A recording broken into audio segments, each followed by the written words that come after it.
Zero Malabar സഭയ്ക്ക് പുതിയൊരു തലവനെ കിട്ടിയിരിക്കുന്നു. അങ്ങ് എങ്ങനെയാണ് അതിനെ നോക്കിക്കാണും?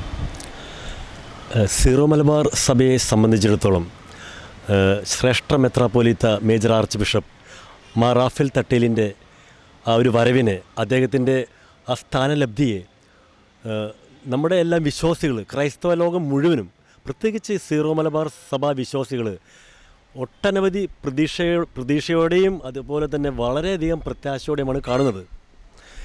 എല്ലാവരുടെ മനസ്സിൽ, ഹൃദയത്തിൽ അദ്ദേഹം ഈ സഭയെ വേറൊരു തലമുറ യുഗത്തിലേക്ക് നയിക്കുമെന്നൊരു പ്രത്യാശ എല്ലാവരുടെ മനസ്സിൽ രൂഢമൂലമായിരിക്കുകയാണ്. പ്രത്യേകിച്ച് നമ്മുടെ സഭ ഒരു ചെറിയ പ്രതിസന്ധി, അതായത് എറണാകുളം അങ്കമാലി അതിരൂപതയിലെ ആരാധനാക്രമമായിട്ടുള്ള ഒരു പ്രതിസന്ധിയിലൂടെ കടന്നു പോവുകയാണ്. ഞാൻ പറയുന്നത് ബാക്കി 34 രൂപതയിലൊന്നും യാതൊരു തരത്തിലുള്ള പ്രതിസന്ധി ഈ കാര്യത്തിലില്ല. അത് നമ്മളെല്ലാവരും മനസ്സിലാക്കണം. പ്രത്യേകിച്ച് എറണാകുളം അങ്കമാലി അതിരൂപതയിൽ ഈ കുർബാന പ്രശ്നത്തെ ചൊല്ലിയുള്ള ഒരു അഭിപ്രായ ഭിന്നത കുറച്ച് കാലങ്ങളായിട്ട് നിലനിൽക്കുന്നുണ്ട്. ഇക്കാര്യത്തിൽ അദ്ദേഹത്തിൻ്റെ പുതിയ മേജർ ആർച്ച് ബിഷപ്പിൻ്റെ നിലപാട് എന്തായിരിക്കുമെന്ന് സീറോ മലബാർ സഭ വിശ്വാസികൾ ഉറ്റുനോക്കുന്നുണ്ട്. തീർച്ചയായിട്ടും തൃശ്ശൂരിൻ്റെ ധീരനായിട്ടുള്ളൊരു പുത്രൻ എന്ന നിലയിൽ അദ്ദേഹം തീർച്ചയായിട്ടും അദ്ദേഹത്തിൻ്റെ ക്ഷമയും സമയവും അതുപോലെ തന്നെ അദ്ദേഹത്തിൻ്റെ ജീവിത വിശുദ്ധിയും എടുത്ത് ചേർത്ത് നിർത്തിക്കൊണ്ട് ഈ പ്രശ്നം പരിഹരിക്കാനായിട്ട് തീർച്ചയായിട്ടും അദ്ദേഹം മുൻപോട്ട് വരും.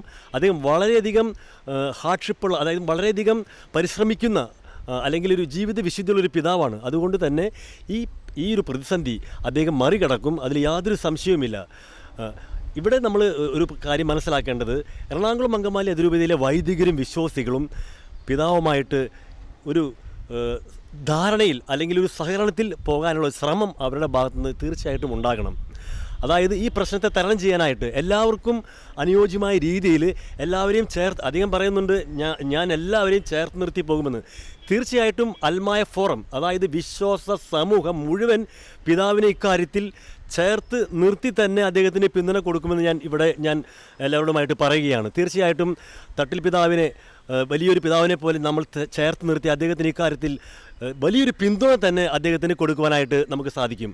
അപ്പോൾ അവിടെയുള്ള വിശ്വാസികളും എല്ലാ വിശ്വാസികളും ഒരുമിച്ച് പരസ്പര സഹകരണത്തിൽ, ക്ഷമയിൽ, സ്നേഹത്തിൽ വർത്തിച്ചുകൊണ്ട് ഈ പ്രശ്നം മറികടക്കുവാനായിട്ട് ഒന്നിച്ച് നിന്നുകൊണ്ട് പോകുമെന്ന് തന്നെയാണ് എൻ്റെ വിശ്വാസം.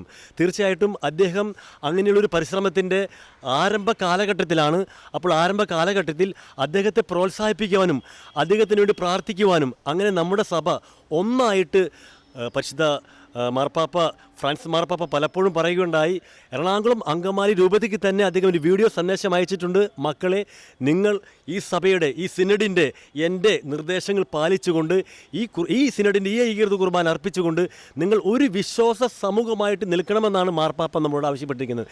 തീർച്ചയായിട്ടും പുതിയ മേജർ ആർച്ച് ബിഷപ്പും നമ്മൾ വിശ്വാസ സമൂഹവും ഒന്നാകെ ഈ ഒരു കുർബാനക്രമം, ഏകീകൃത കുർബാനക്രമം എറണാകുളം അങ്കമാലി അതിരൂപതയിൽ തീർച്ചയായിട്ടും നടപ്പിലാക്കുവാനുള്ള ഒരു ശ്രമത്തിന് വേണ്ടി നമുക്ക് എല്ലാവർക്കും ഒരുമിച്ച് നമുക്ക് പ്രാർത്ഥിക്കാം.